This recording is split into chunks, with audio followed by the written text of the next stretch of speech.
Humanity in Collaboration, a webinar organized by SHE SICCI, Singapore Indian Chamber of Commerce and Industry. It is the first in a series of dialogues celebrating the achievements of women in tech. Just to share a few house rules, all participants' mics will be muted and videos will be switched off to avoid any technical disruptions.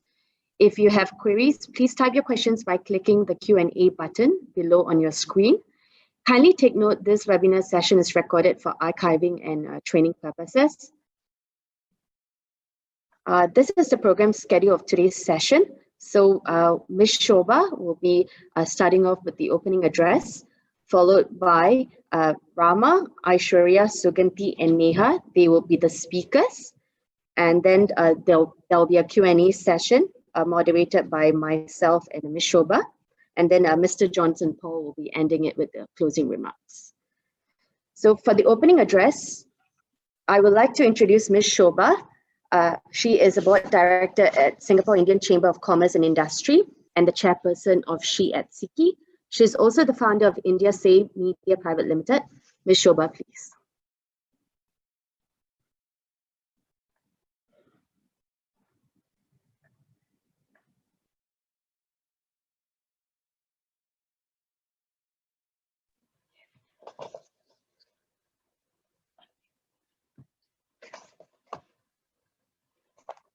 Good afternoon, everyone.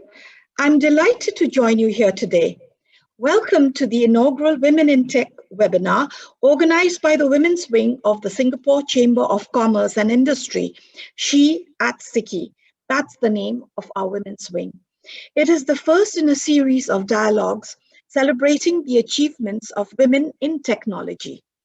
The Singapore Indian Chamber of Commerce recognizes the important role of women in the evolving technology space and is proud to organize this event. SHE SICCI, which stands for Sisterhood of Entrepreneurs, was launched on the 28th of August 2020 by my team and me. Formerly known as the Women Entrepreneur Network, SHE SICCI is a social enterprise focused on supporting women in business and encouraging them to pursue excellence in their industries. I'm privileged to chair the committee. I would like to thank our chairman, Dr. T. Chandru, my SHE SICCI committee vice chairman, Purnima and Kishore, the board of directors of SICCI, our CEO, Johnson Paul, our esteemed speakers, and the secretariat staff for making this possible. Our chamber has been serving the needs of local Indian businesses and the business community at large since 1924. SICCI strives to provide its members with insight, connections, and services that will give companies a competitive edge in the global market. We offer an array of business support services, including trade matching, business advisory, networking sessions, seminars, and training to serve as a champion of members' interests. We also function as a gateway of opportunities for Indian business in Singapore, helping both homegrown and international companies realize their full potential. Today's discussion, however, is centered around how women negotiate their space in the economy using technology. It is no secret that technology continues to be a male-dominated field despite more women pursuing STEM degrees. But technology today can no longer be seen only from the computer technologist's point of view. It has become far more complex than that. We have to look at how technology is affecting our users, how it is affecting our world, particularly women, children, and the old. Women are naturally, intuitively built to handle complexity and have a holistic view. And the new world order post-COVID requires this kind of dexterity. So this new paradigm shift will undoubtedly lead to women taking leadership. Women with their holistic outlook are more likely to use technology for the greater good, not just for making money or getting rewards. But there are huge challenges to overcome. Many stereotypes of women in the tech fields persist, limits their roles and stymies their progress in these spaces. Challenging these outdated and harmful notions is crucial in encouraging overall diversity within the tech industry, not just in terms of gender.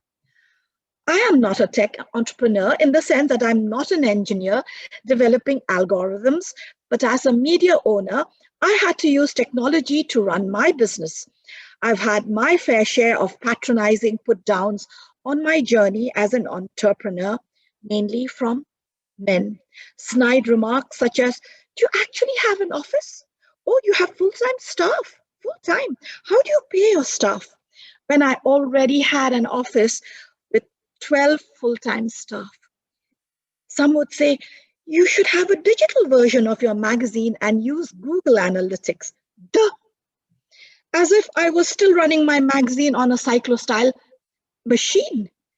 This despite the fact that India, say, had already made the news on several leading media channels, including the BBC and the Straits Times, despite the fact that it was already several years old, and despite the fact that it was subscribed to by people no less than the President of Singapore, Mr. Nathan. I guess that's why, as someone better than me once said, you can always tell ambitious women by the shape of their heads. They're flat on top for being patted patronizingly. Don't you agree? COVID-19 is the ultimate catalyst for digital transformation. It has shown us firsthand how tech has taken on new meaning in this new environment. Take, for instance, the virtual seminar we're having at this very moment. In this post-COVID world, the position of women in tech, in the tech economy also takes on new meaning. This presents an opportunity for women to be equal partners in a new paradigm that has shifted boundaries and broken old norms and shibboleths. The rules of the new economy will be written not just by men, but also by women, and therefore be more flexible and resilient.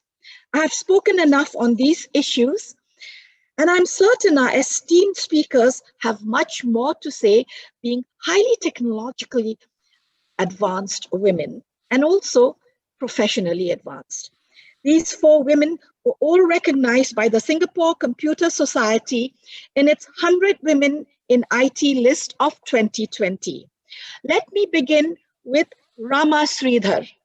She's a leader in financial services and fintech and has driven innovation through her roles in Singapore's Future Economy Council and the ASEAN Financial Innovation Network. Throughout her 32-year career, Rama has also championed women's development in various sectors. After her, we shall have Dr. Aishwarya Bandla, a senior research fellow at the National University of Singapore, followed by Suganthi Shivkumar, a senior chartered accountant formerly with KPMG. And last but not least, we shall have Neha Mehta, multi-award winning founder and CEO of Femtech Partners. Now let's begin with Rama Sridhar. Welcome, Rama. Thanks, Shobha. Good afternoon to all who are watching, or good evening, good morning, wherever you are. I'm speaking at the Chamber of Commerce and Industry event. It's a privilege and a pleasure. Shobha was telling us earlier before this started that the predominant membership of this organization is men. And the predominant audience today is women. Interesting, and it's both an opportunity and a central topic of what I would like to address today.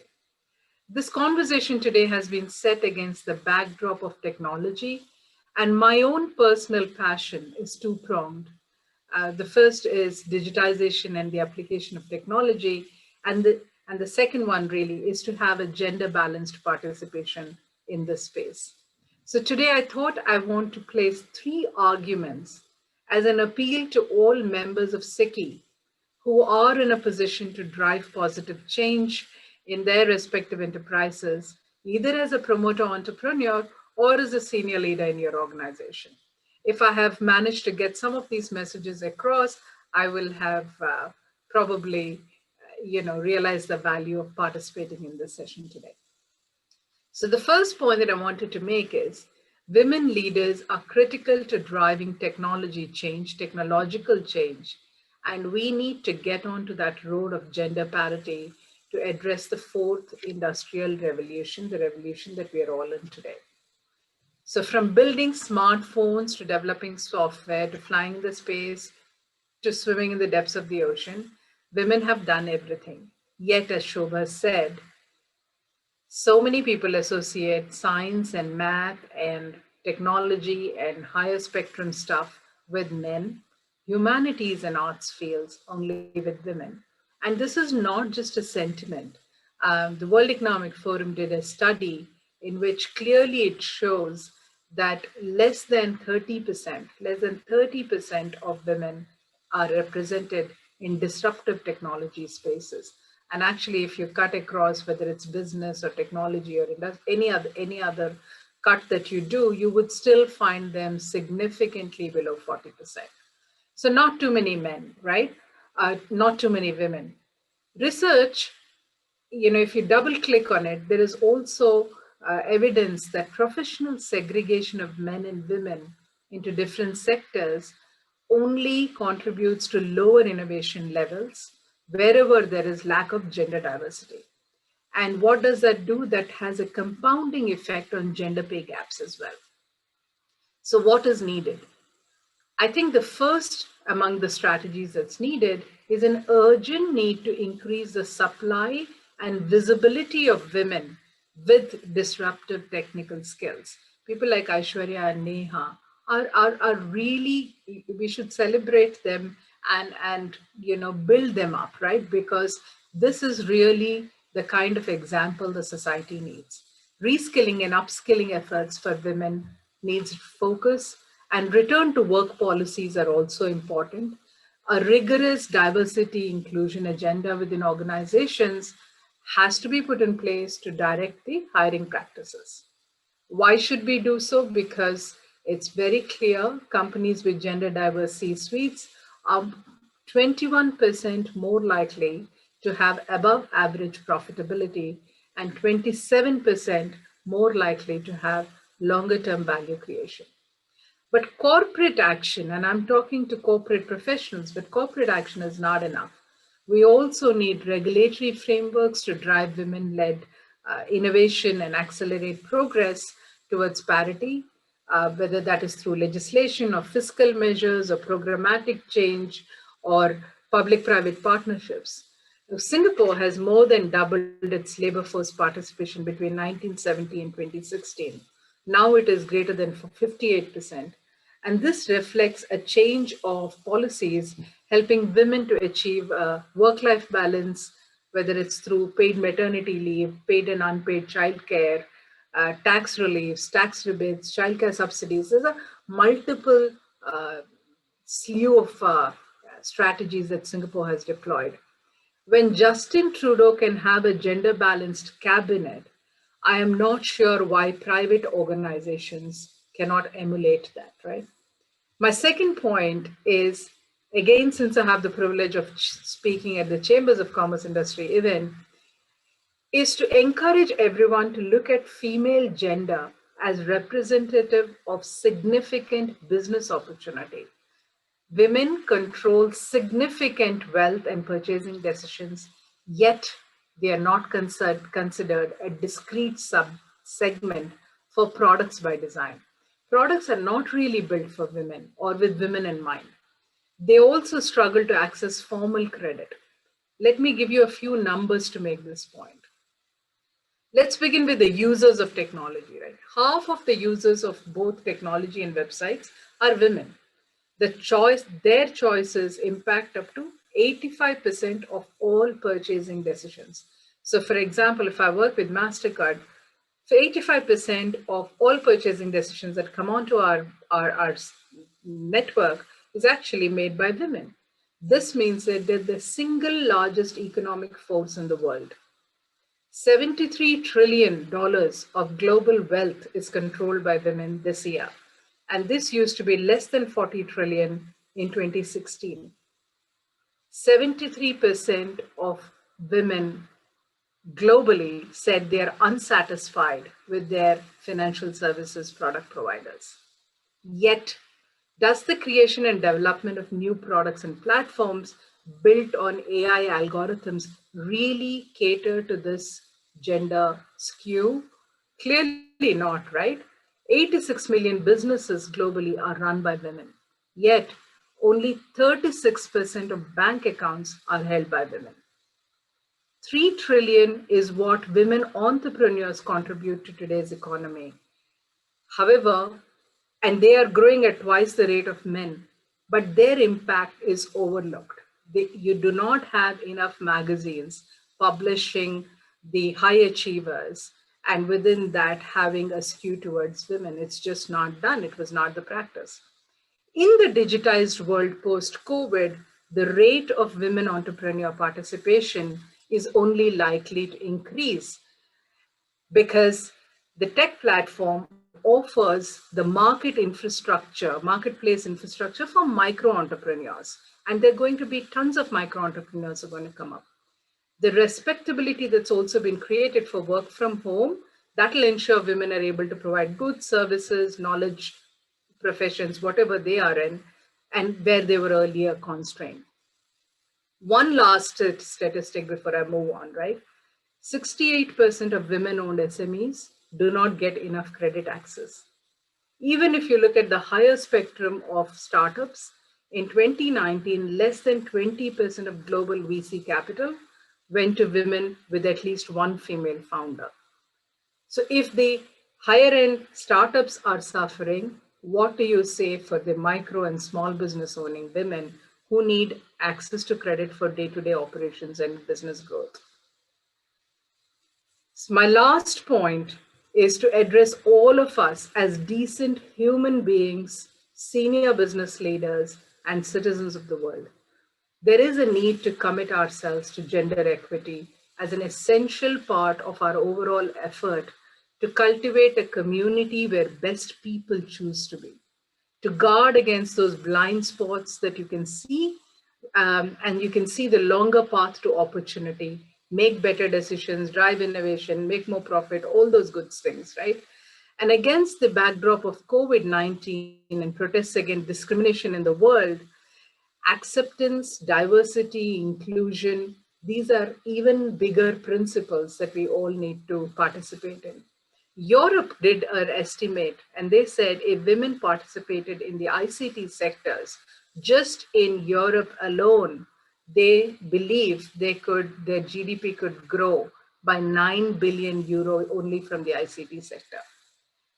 And to wrap, I think I'm just going to step away from the technology part of it and focus on the world that we belong to. It's full of brilliant possibilities, but we need to recognize that these possibilities are not always open to everyone. Too much is designed without women in mind, without women involved. Technology is critical, it solves a lot of problems, but technology should not become the problem. We are not technology, it's made and used by us. So bringing in that unique human perspective of the female gender, that is critical to building a better technology-led future as well.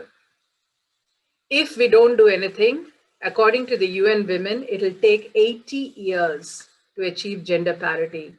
And even though the female gender is a very patient race, I'm not sure we have that kind of time.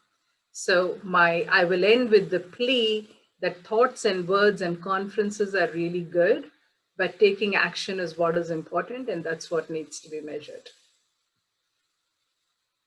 Shobha.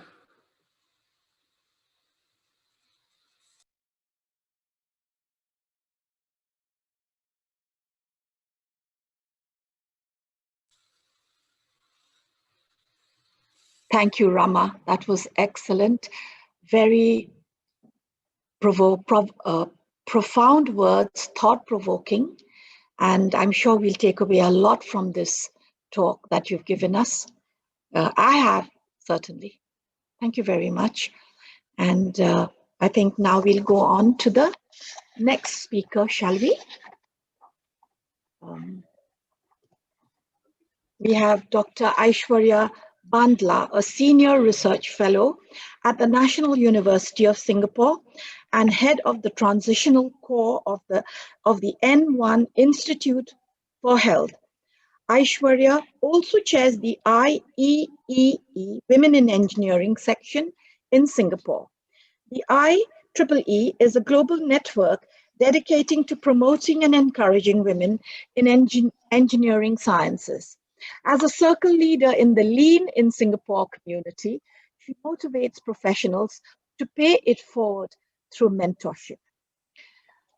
Aishwarya, please come online. Let's hear your wonderful words. Welcome to the talk. Hey, Shobha. Good afternoon, everyone. Thanks for joining us. And thank you, Shobha and Johnson, for inviting us to be part of this panel. It is certainly my honor and pleasure to be sharing with the stage with all you amazing leaders in tech and entrepreneurship. And I'm sure, like Shobha was saying, I'm going to learn a lot in this 1 hour as well. So I think Shobha and Rama have covered a lot of the points which I wanted to share as well. So Shobha shared a little bit of her journey, and Rama shared about big picture of what needs to be done. I'm going to do a combination and share what has worked for me in this little journey of mine. I'm Aishwarya, and like Shobha was sharing, I head the translational core at the National University of Singapore and the N1 Institute for Health. The N1 Institute is a university level research institute with mission of bridging innovation and translation, meaning the aim is to bring tech innovation to patient care. And my research group, called the Translational Core, is a multidisciplinary group of scientists and clinicians where we focus on developing wearable technology solutions for clinical unmet needs. So while I share a little bit of my journey and what I do, I would like to touch upon a few points, which are the importance of collaboration, mentorship, and the importance of having a network, and finally, the importance of purpose. So like I said, at the translational core, I work with clinicians, and my co-investigator is a cancer doctor. So what we do is, in the clinic, we recognize clinical needs, and this is brought to the research lab to develop wearable technology solutions. And we also try to understand the biological mechanisms which this technology can be used to either prevent, diagnose, or treat these disorders. And finally, we also use these mechanisms to personalize healthcare and also to cater the treatment better to the patient. And finally, this is brought back to the clinic, which is where the translation part is, to be tested in healthy volunteers and patients for safety, and on its journey to clinical translation and commercial translation, so it can reach the end user. Of course, this is a long and arduous journey of decade, even longer, and this cannot be done without interdisciplinary collaboration. And one such example, if I had to shortly describe, is we work with cancer patients undergoing chemotherapy, and as a result of chemotherapy, all of us know the common side effect is hair loss. However, much more painful disorder, which is not much spoken about, is nerve damage called chemotherapy-induced peripheral neuropathy. So the cancer patients start developing numbness, tingling sensation, and they describe it as a pain such that they cannot even hold a spoon or button their shirts without having terrible pain throughout the treatment, which lasts several years. Along with my team and clinical collaborators, we developed a wearable cooling device which can be used by these cancer patients to prevent this very annoying and harmful disorder from occurring.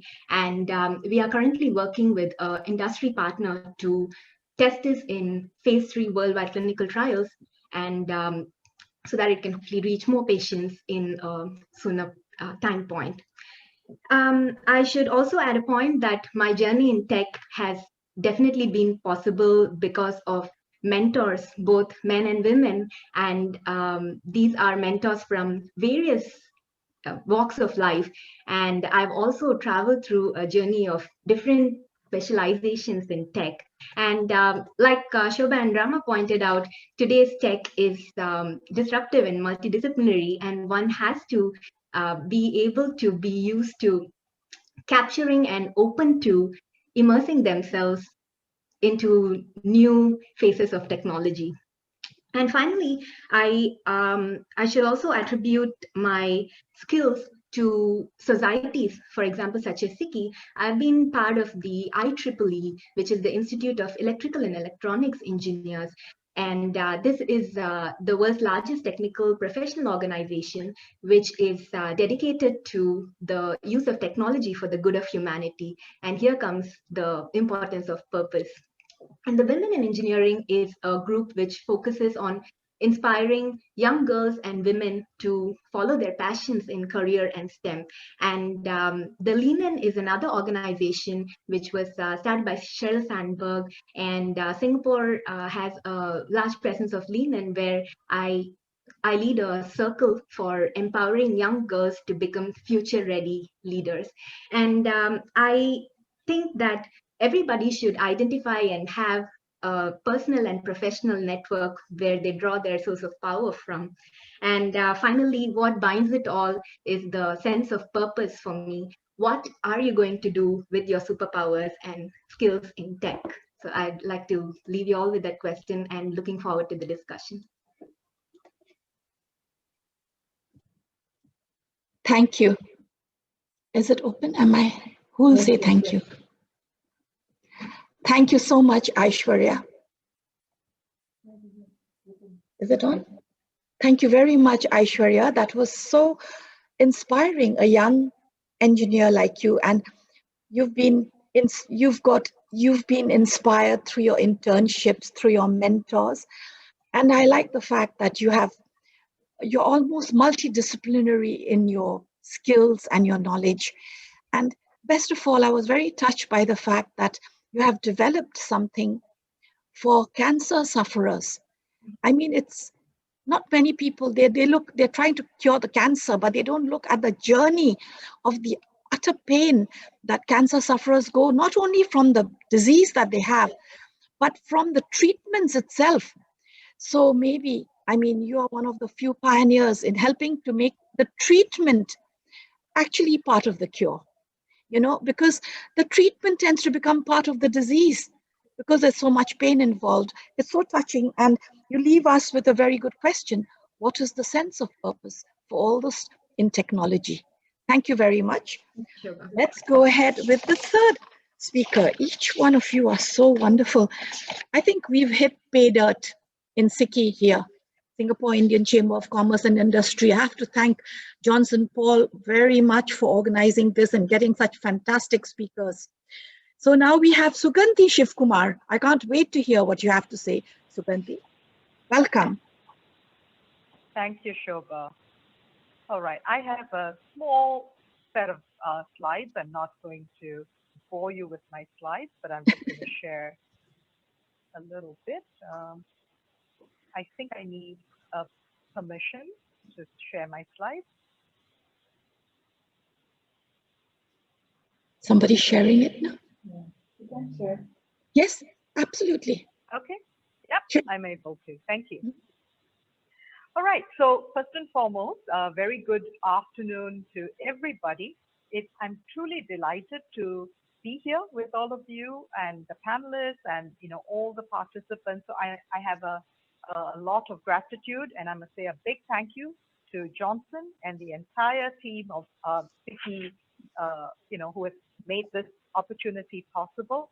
And I'm, as I sit here listening to everyone, I'm even more inspired and I feel more empowered than before this session started. So, it's this topic of really our continued attempt, if I may, to build a level playing field for a brighter, much, much brighter future, right? For the generations of daughters way after our time. It's a topic that is really, really close to my heart, and I can see it's really close to all the speakers before me as well. And it's very inspiring to see that we are all trying our best to, what I would say, build an equitable environment, if not an equal environment, because I don't think we are trying to be equals here. We're just trying to have an equitable opportunity to do the various things that we do really, really well, where gender should not be a differentiating factor. Because let's face it, the world is, after all, the physical world is, after all, it exists in polarities of sorts, day and night, darkness and brightness. So why not masculinity and femininity, right? So I think against that backdrop, I think this slide pretty much sums it all, right? It pretty much tells us that an empowered woman can be the transformation and the catalyst of transformation of thought. And we've seen amazing statistics that Rama provided, as well as some experiences that Aishwarya shared, where women can be, if given the opportunity, to actually catalyze a lot of the transformations happening. Because embracing change, embracing diversity, paying attention to the little things that matter, all sort of come like second nature to a woman. So where do we start? Well, I think no one said this better than Helen Keller, who frequently reminded us that there's only one thing worse than being blind. It's having the gift of sight, but no vision. So I think what I urge all of us to do, and the fact that we are here, is that we have this vision of building a better tomorrow for the daughters that we are, leaving behind. And the power of visualization is very, very, very powerful. So if we can visualize a better world which embraces gender diversity amongst other sorts of diversity, I think that's a very powerful start. And the times we are living in, these unprecedented times of COVID, presents an amazing opportunity for all of us, because we can create that level playing field, or attempt even harder to create that equitable playing field today, because things like leading with empathy, paying attention to the small details, multitasking, or what we call COVID juggling, all these come like second nature to the women in the workforce, because we've simply had to create this work-life harmony. I refuse to call it work-life balance, because that denotes that we have to compromise something, the word balance. So I prefer to use the word work-life harmony. And all of this comes pretty much like second nature to the woman. And I think these times where we are working remote and we are all still creating a lot of impact is a fantastic opportunity for us to level that playing field. And I do urge all of us out here, listening to all the speakers, yes, have some fun, just contribute fully, and give yourselves the permission, because this is such a safe environment. Ask as many questions, air your views.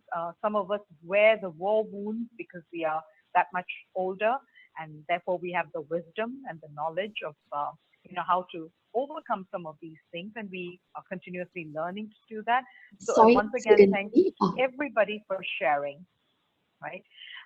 Just a quick introduction, if I may introduce myself, because as a woman in this field, it's taken me quite a bit. I think these three numbers pretty much sum up who I am. Unfortunately, I'm far beyond the age. I'm a dinosaur, so this is not even my age, right? So, well, each of them represents something significant. I'm in my 9th professional avatar, so this journey has been long, across a period of 30 years, and which has given me some recognition as a woman in this field. So I'm eternally grateful for that. And one thing, a unique thing about me that a lot of people may not know, I've even published a book. So, women have multi-faceted lifestyle and multifaceted interests. And, I think we all need to nudge ourselves to bring out one thing at least that is outside our work. And, for me, writing was a passion. So I did that when I had the time. And at the end of the day, we are all ordinary people trying to do extraordinary things, right? And being a woman creates its own adversities for us. But I urge all of us here, as we listen to one another and as we go through our respective professional journeys, let's not just go through this adversity. How about growing through this adversity? So I'd urge us to pause and reflect on our journeys, and sort of like a traffic light situation. What are some things that we've done in the past that we won't do anymore? That's the red. Or some things that we would continue to do, but with caution, because it doesn't add to... Radha here. Sorry, I think you're still on the first slide, so you might want to click on the slides. I have moved on here. Okay, yeah. That's a little strange. I'm still on the first slide, but unless there's a lag. Screen sharing has stopped. So here we go. Technology does let us down, but you know, we can move on. Can you see?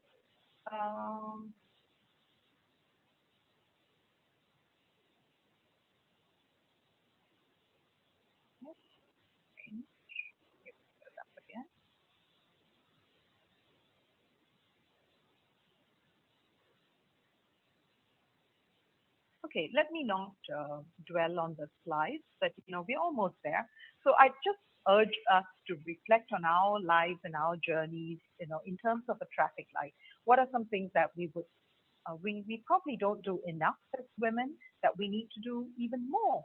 And personally, I've taken it upon myself to actually coach and mentor young ladies coming into the profession, especially in the technical profession. Because I myself, as I said, I wasn't born technical or nurtured technical. I was actually an accountant, but I've actually made, you know, whatever impact I've made in the technology field because I've had the mentorship, the coaching, the guidance, and the opportunity, and the courage and the humility to latch on to some of these opportunities. So I'd urge, you know, all of us, if we don't take away everything from forums like this, at least to pause and think for a minute. Some of the things that, like Einstein says, you know, he says he's not brilliant, he's just incessantly curious. So I would urge every lady present here today to turn on that incessant curiosity so that without fear or favor, we are able to latch on to opportunities presented to us and try. You know, the failure teaches us a lesson as much as success does. So once again, thank you everyone, and I'm really, really excited to contribute and to listen to your views as we move on in the seminar. So over to you, Shobha.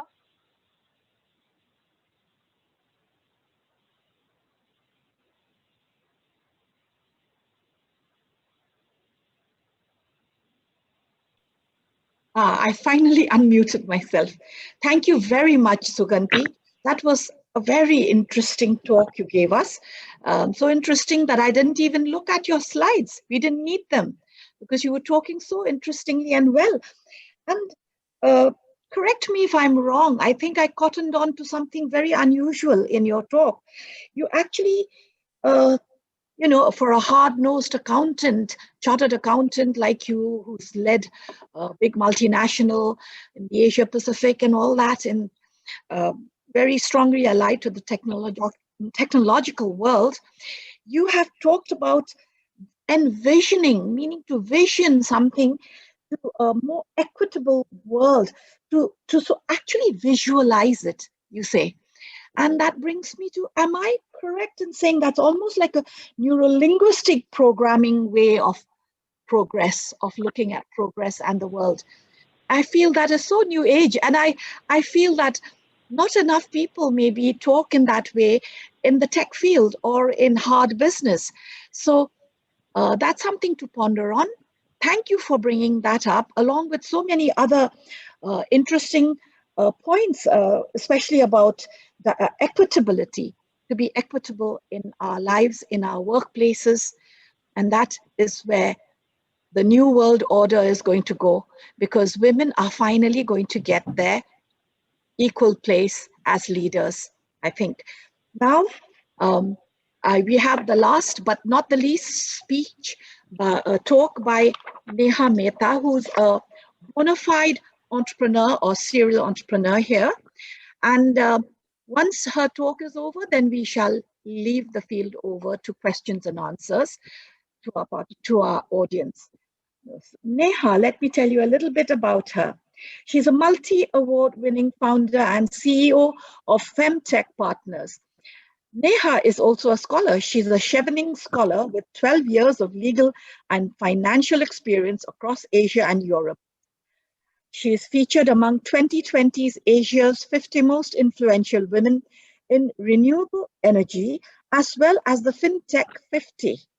Ms Mehta is the team lead for the UK's £1.2 billion Prosperity Fund for Southeast Asia.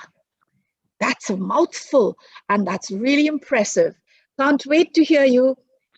Take the floor, Neha, Ms Mehta.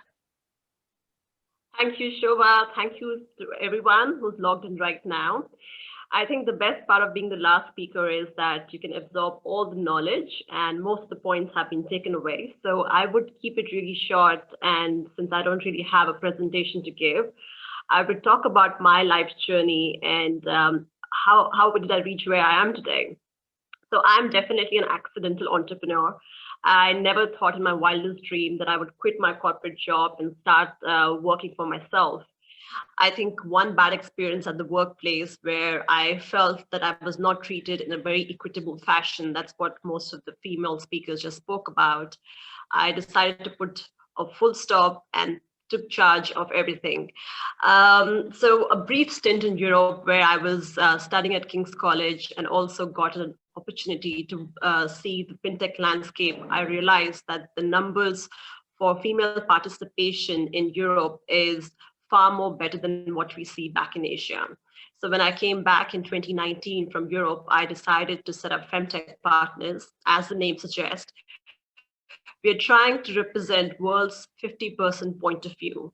Yes, we are talking about women here because as the other speakers spoke about, women holding the majority of finance at home, the 50% of gold relies with women at home, and they're the ones who call the shots when it comes to all the financial decisions at home sometimes. So it's very important that we listen to these women and empower them. So what we are doing at Femtech Partners is to create a level playing field. We are trying to bring more female into the tech world, Femtech, and that's how we're trying to work with the regulators in the Southeast Asian region so that we can have the right set of regulations, infrastructure, and work with the fintechs who can bring in that level of change. Because if you ask me, I think technology, and especially if it's say fintech, is a big enabler for financial inclusion. So for us, when we are working with the regulators, it's absolutely a given that they are very inspired to bring change, but we can bring change only when we go to the grassroots level. And that can happen when we work with fintechs who are these startups, who are agile, who are ever evolving. And I think we have all seen through the COVID times that women and people who have managed to take the business from offline to online, who have managed to go on a digital journey, are the ones who are going to survive this. So it's important that all of us take the baby steps and try to tap into the resources which are available on the internet and diversify the way we work and bring in the best value proposition for ourselves, you know. So I would like to talk about the one example from my own personal life, which actually led me to be the change maker or somewhat a leader in this industry. And that happened in 2017 when I was thinking to quit working and then take up studies. And that's the same time when I decided to go on a backpacking trip around Europe, and that went on for 6 months. And the biggest realization I got from that backpacking trip was to listen to your inner self. So since then, I think I have held on to that vision of listening to myself, because all of us are gifted in a very special way. We have to figure out what really clicks for us, what's best for us, and play on our strengths, because all of us have our weaknesses, but there's just one thing that we are really good at. And if we are able to spot it, if we are able to work on it, then no one on earth can beat us. So that's what I'm doing. And I also have a message for the younger generation, because I feel most of the time, we are supposed to know it all. We are supposed to not be confused. And to date, I have always been very confused. So I'm not encouraging confusion. I'm not saying it's good to have that kind of ambiguity in your mind, But it is quite possible to not know what you want sometimes in life. And when that happens, I would say it's important to give your 100% to what you're doing right now, so that the next step and the next move is clear to you little by little, rather than you struggling to find all the answers on a given day. So if you have a dream, then it's a very valid dream. Stick on to it and put all your 100% and figure out your strength, because all of us have that strength and we need to work on it to make it the best for ourselves. Also, I think it's good to have a women-led panel, but at the same time, if we are trying to also figure out the rest of the 50% of the point of view, we need to get the men also involved, because most of the times they are our clients, our bosses. So we need them as our mentors, as our guiding fathers, so that all of us in the same room can have this discussion and make it very holistic and bring a full view of what works for women and what works really well for men. So let's join hands with all these incredible men who are out there supporting us, so that in the next panel, we have more men representing us as well. Thank you, and over to you, Shobha.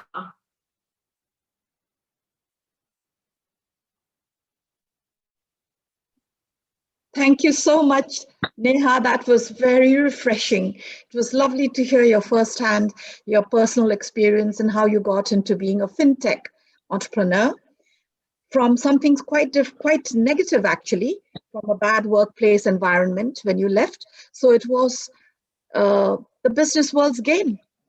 And what I liked about you was, despite all that, which I'm sure the workplace event that happened to you that catapulted you into being an entrepreneur, must have been some kind of a male or gender problem. I'm guessing it mightn't have been. But what I like about it is that you hold no bitterness, and that you're very practical. You say that we should have men in this panel. And I totally agree with you. We were also hoping there would be more men, or equal numbers of men, coming to our webinar today, but it looks like there are far more women.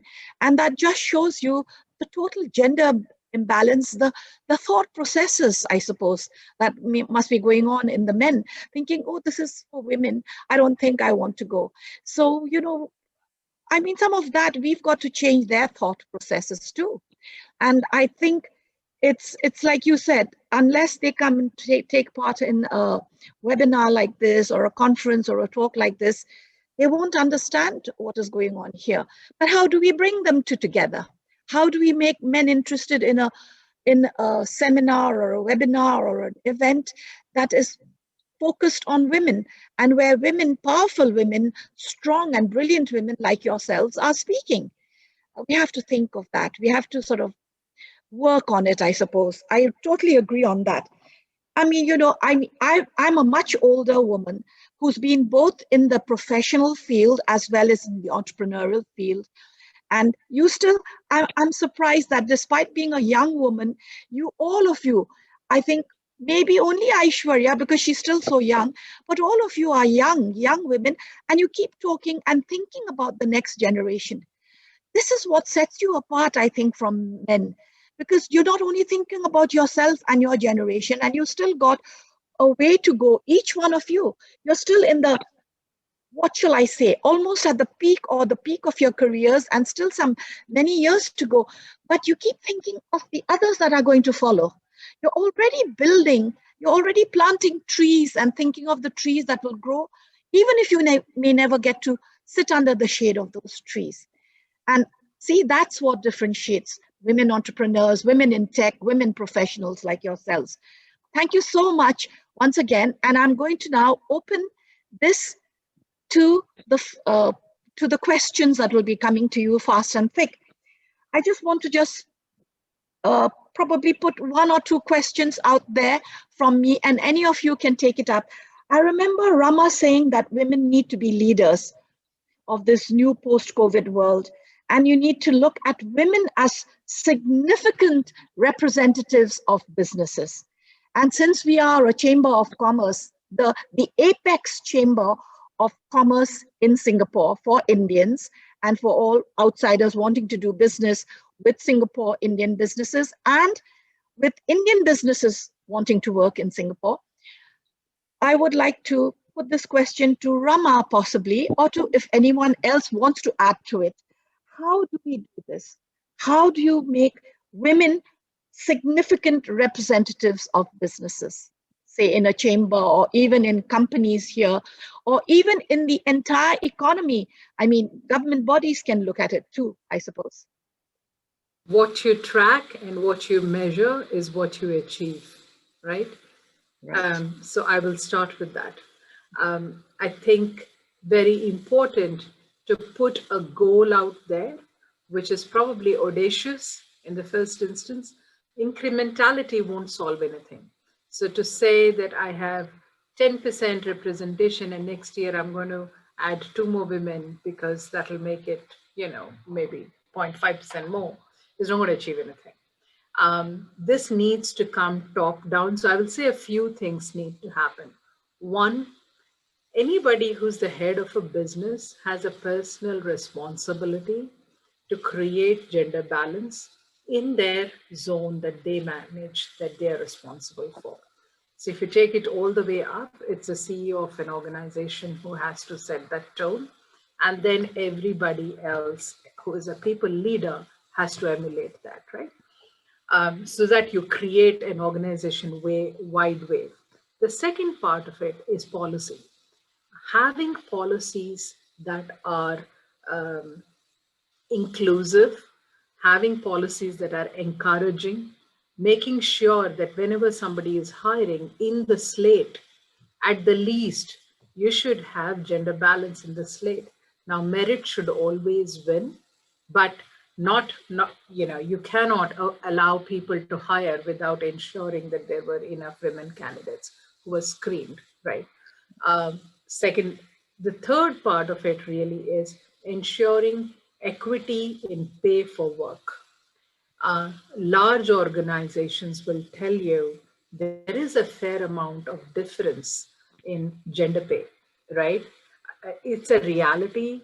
And many progressive organizations have actually done their studies on it and understood the size and scope of that problem.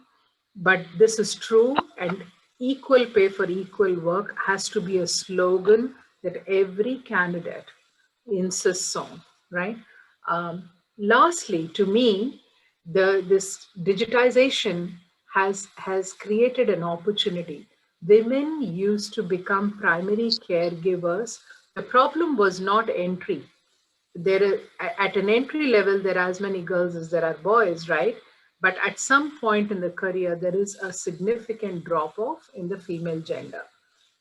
Many contributing factors. One is cultural, because there is a primary caregiver role that is assigned to the female gender.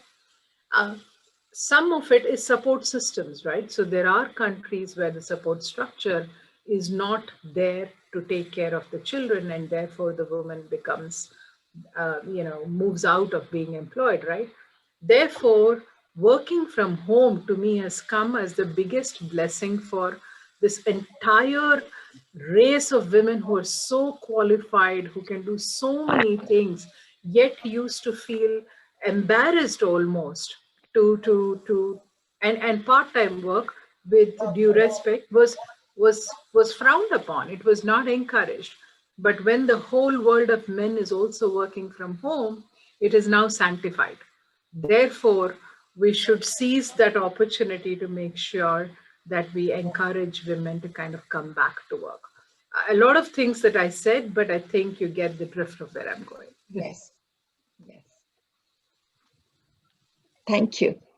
Shobha, I would just add one thing. This is Suganthi. I think I'd just add one thing. And it's not about, male bashing. These sessions are not. These are really about empowering the woman, right? So I think in addition to everything that Rama said, which are incredibly great points, I think the only thing as we as women leaders on the ground need to consciously and unashamedly course correct where we see wrong things happening. So these are the micro coaching moments that we should not let them slip away. So if we feel that, a boys club behavior is getting inculcated into, the fabric of the corporate we represent or we work in, I think we need to speak up as women leaders. And we can speak up not provocatively, but in a very polite and respectful manner, and the change can be quite sensational and impactful. And I think, as women leaders, we take that upon ourselves to do so when the opportunities arise. And believe me, in the tech world, these opportunities arise all the time. All the time. Absolutely. And if I had to quickly add on to what Rama and Suganthi said, I guess it's about what you see is what you will be, right? So for me, it's like looking upon role models, which makes me ambitious and makes me inspired, and also be motivated that I can be someday what my role models are. There was a very famous movement called Draw a Scientist or Draw an Engineer, and most of the kids ended up drawing male engineers or male scientists. The shift is occurring, but I think awareness is more to be drawn to. And like Suganthi is saying, when there are these opportunities being presented, and like the points which Rama mentioned are all being addressed, women like us, we need to be empowered and take that step to sit at the table and grab that opportunity when the opportunity presents itself. Absolutely. Absolutely. Does Neha want to add to this? Yes, please. To what Aishwarya said in terms of the drawing, I also feel that there is a real need for the job descriptions to be tweaked in such a way for women candidates, because most of the time you have these very macho description where men feel that, oh, they belong to the boys club. So it's important that we tweak them in that fashion. And at the same time, I think sometimes women need to be extra ambitious as well, even if the role doesn't really fit into what their skill sets are. There's no harm applying and trying higher for the goals, because you have to break the glass ceiling. So even if it doesn't really fit into the bracket and the category that you're looking for, it's absolutely fine to try and fail rather than not try at all, because it's a number game. So the more doors you knock at, the more will be the results in your favor. I'll make one point, if I may, to what Aishwarya and Neha said, right? And again, from the privilege of a few more years, there is a lot of fear. The girls go through the same education, they come from the same backgrounds, but the fear factor that women have is unexplicable almost, right? And to some level, you need to get over that first and second fear hurdles, and then you're on a roll. I think it's the first few times, therefore more senior women almost owe it to make sure that the younger girls are actually pulled through, so that then they start realizing their own potential. Absolutely. Absolutely. And now that I've asked the first leading question, I'm sure there are a few questions out there people are wanting to ask. So Ms. Shobha, so there's a question from Mr. Harnaik Singh. He's asking, several speakers have highlighted the lack of opportunities for women in the IT and fintech sectors. What are the reasons for this? And how much of this is due to male chauvinism and perception issues? And he agrees that the world needs to change its mindset and recognize the value that women bring to these sectors. What can women do on their part to stake a claim? So who would like to answer this question? Yeah. Maybe I'll share some points, and then the rest of the Sure. panelists can. Yeah. I think at the very onset, this is not a competition, right? It's not a male versus female competition. I think that awareness and recognition is key, because confidence comes from being in the center. It's not by bouncing off the wall, right? It's And competition comes from knowing your strengths. So it's not a competitive scenario at all, right? So I think we need to empower more women to, as Neha said, to be confident, right? Regardless of what the spec or the JD says, just map your personal strength and go for it. Because fear has two, fear is a very natural human response, and we are emotional creatures. But fear can either prompt us to face everything and rise, or fear everything and run. And the problem about fear is fear itself. So I think women need to be nurtured with the confidence, because guess what? I mean, a man reading the same JD would say, yes, I can do this, this, this, that. The woman, on the other hand, would actually look at the same JD and look at all the holes she may have or gaps that she may not be able to fill. So I think the whole rewiring the thinking that young women entering the workforce has is so critical. And a coach can clearly help, right? Because it's about visualizing the end game and then facilitating, working with a coach or a mentor to facilitate that journey to that end game. That end game needs to be powerful, needs to be full of her strengths and the impact that she brings to this. So the opportunities are there. I think it's about whether we are going to be a player or play victim. And a lot of times, the path of least resistance for women is to play victim.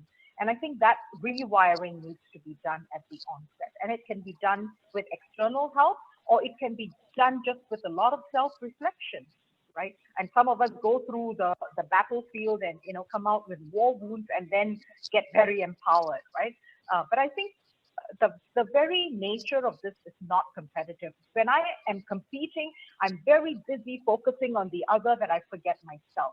So I think the very nature of this should come from what you want to create out of your profession and how do you want to achieve that work-life harmony.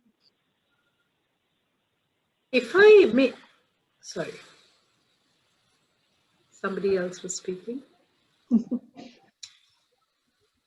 If I may just make a point to add on to what Suganthi said, I think the question was, why are women not able to do it? Does it have to do with chauvinism? I don't think, I'm in Suganthi's camp of saying, let's not brand it.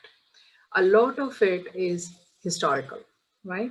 It is just the way societies and cultures have been set up, particularly in Asia, right? There are countries that I will not name that all of you will know, where it's just not acceptable, in Deep Orient for a woman to actually call the shots. This is true. And then there are markets like China and Hong Kong, where quite frankly, most of the businesses that you will meet in financial services or even in technology, they're headed by women, and it's a very comfortable, kind of a distribution. So I feel culture's got a huge role to play in it, but as educated citizens, to be conscious of that unconscious biases that we have perhaps grown up with is what is incumbent upon every individual, whether it's a man or it's a woman, right?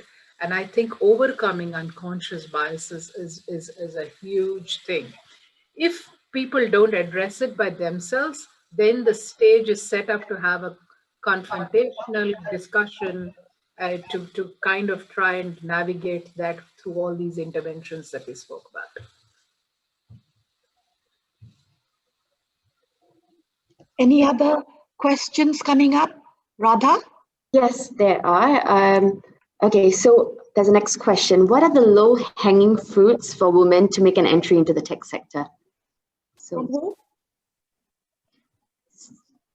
did you get the question? So, yeah, maybe Neha. Again, if I may just trigger some thought on this. So sure. one of the things, women are really powerful communicators, right? We're really powerful storytellers. And I think one of the core competencies that is being built today in today's modern world is the ability to tell compelling stories with data. Rama did that beautifully. Rama did that beautifully at the beginning of the panelist presentation. she presented a lot of data points that her story was so convincing and persuasive. So I think if you know nothing about technology, in today's modern world where, artificial intelligence or augmented intelligence is much talked about, it's about bringing the power of the human brain and the power of technology together to tell powerful stories. And so I think data literacy, or the ability to read, understand, communicate, and convince people with data is a good starting point. That's my humble submission here.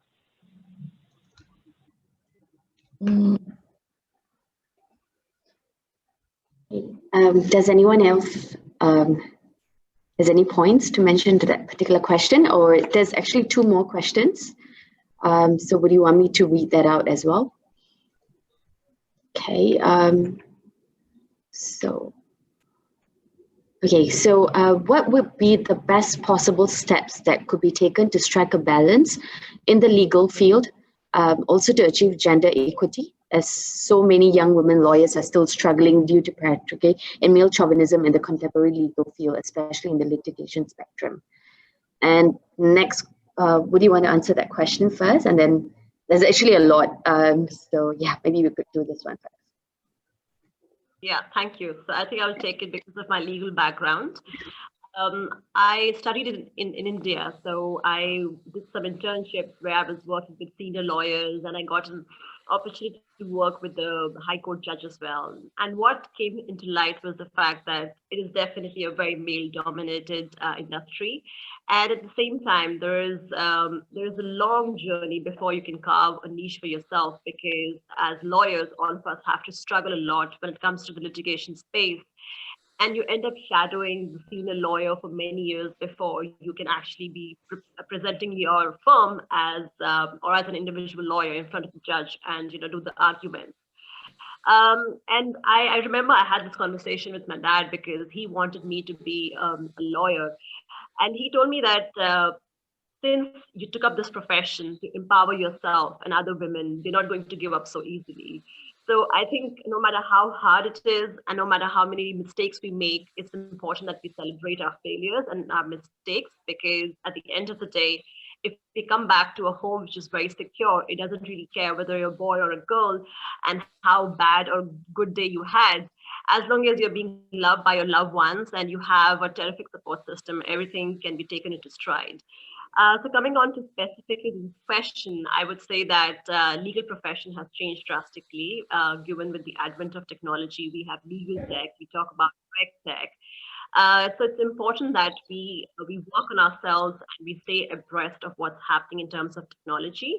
And to the young lawyers out there who are struggling to make a name for themselves, I would definitely suggest that they can start working in a fintech startup, because here the team is really small. And as a legal counsel, you'll be getting tons of opportunity to show your real skill set and your talents. And at the same time, I truly believe that if you have a great idea, don't sit on it. So if you have been aspiring to be an entrepreneur, go out there, change the world and help others. So it's just about getting to know what you want and using the technology, because technology is a big enabler. And as Suganthi said, data is important, and I feel data is the new oil. So if you want to tap into this new oil, you have to be careful about what you're putting out there. Thank you, Ms. Neha. So we'll just address one more question. There's a question from Ms. Julie Savaratnam. Can you kindly share how you have engaged and helped women achieve more equitable opportunities at their workplace or in their personal networks? And also, how can we raise visibility of women and their contributions on a regular basis? So she has asked the panelists, so yeah.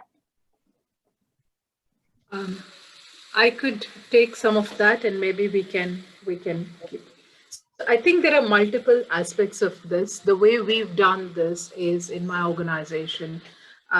So women as entrepreneurs, women as customers, and then women as employees of the organization, right? So each of these is a distinct track. Women as entrepreneurs is tackled at an organization level, because you commit yourself to creating projects that are of relevance to women, facilitating credit access, which I talked about as one of the biggest challenges, so on and so forth. I will stress less on that, right? Um, as employees, few things that I talked about already: making sure that there is a gender balanced slate when there is recruitment, making sure that as a people leader of any team, you're always ensuring that you've built a bench of women who you groom to take on the next level responsibilities. And for some of us who are privileged to have a wider team, then you're also trying to create, if not your direct, your skip level employees, there should be enough women so that when the next click happens, they're all trained and ready to take on the job, right? So it's not going to happen overnight, but you have to try and see a 4-5 year window in which you have been able to actually change the optics at the table. The third thing really is, I think Suganthi made this point, as a senior leader, when you are at the top tables for conversations, making sure that your voice is heard, and you're also responsible for how you represent your community, right? Because you set it up in a good or bad way for scores of other women who don't even know that, right? So you have to push your point, you have to make sure that there is enough recognition that of contribution, and hopefully that goodwill passes on. We've done a couple of other things. We've set up women's resource groups to help women get through confidence crises, get mentoring, all of that. You set up a leadership network within the company so that women find it easier to talk to more senior women, get to know what jobs are available, therefore are in first in the queue to apply. So a lot of a combination of all that is what I think it may work. Excellent answers. I will just go through one more question, the last question, which maybe Aishwarya could answer. So this question from Shika Malhotra: how can young women find mentors and sponsors who can guide them in the right direction in the tech space? How can they go one step beyond just networking? Wonderful question. So I think I would say that everybody should have a mentor or more than one mentor. And that's not only a professional mentor, career mentor, but also personal mentors, which can be leadership or how you look at life and so on. And we also, as a mentee, we also need to be in a coachable mindset, a growth mindset, so that we can absorb what our mentor has to offer. And I have been able to find my mentors at my workplace or my well-wishers in terms of family and friends, and also in professional societies like IEEE and SICCI. And I would also add a note to mentors to take a step forward and be sponsors in terms of promoting your mentees, to recommending them for a role, or offering them a role in your team, and so on. And finally, I would add that the sheer fact that any of you are here is that because you have achieved something or you have a purpose to achieve. Pay it forward and pass on the favor, mentor somebody. Thank you, Aishwarya. So now we will have Mr. Johnson to share his closing remarks. Thanks, Radha. Am I loud and clear? Yes. Okay. Really thank you for this very insightful session. It's my pleasant duty to propose a vote of thanks. And on behalf of SICCI, I would like to express my sincere gratitude to Chairman of SICCI, who has sent his regrets, Dr. T. Chandru, and of course, Chairman of the SHE Committee, Ms Shobha Tsering Bhalla, who has so adroitly handled this session today, and her committee, of course, Ms Purnima and Kishore, and many of our distinguished speakers, Dr. Aishwarya, Rama, Suganthi, and Neha. Really want to thank you for being part of this panel. We thank our board of directors who are present with us today. And most of all, I want to thank all of you who have spent your valuable time to be with us this afternoon. This inaugural session is the first step towards forming a women in tech community in SHE, which I think can offer the guidance and help to women entrepreneurs during this time of crisis. I hope you have benefited from this webinar and will help to spread the news about SHE and attend future webinars. Feel free to contact us via email, and please do complete the post-webinar survey. With that, I would like to wish all of you a great evening, and thank you once again for being part of this seminar. Thank you. Thank you. Thank you. Thank you so much. Am I on? Huh? Thank you, everybody. And I can't thank you enough and tell you how inspired even I am at this ripe old age by all you young women and your expertise. And thank you for everybody else who has come as an audience or a questioner on this webinar. Thank you very much, Johnson, for being the catalyst for starting this webinar, this Women in Tech series. And a great vote of thanks to our chairman, Dr. Chandru, for encouraging and supporting us, and our entire board of directors, my fellow directors on the SHE board of the Singapore Chamber of Commerce and Industry. And may I invite all of you ladies, all of you who have been speakers as well as the audience, to please join SHE and become part of SHE, the Sisterhood of Entrepreneurs, and help other budding and struggling entrepreneurs and professional women in Singapore, Indian women of Singapore. Other women are also most welcome, but this being the Singapore Indian Chamber of Commerce and Industry, our first focus is Singapore Indian women in business. So I'm so grateful that all of you are here, and we hope that our great panelists, the four of you, Rama, Neha, Rama,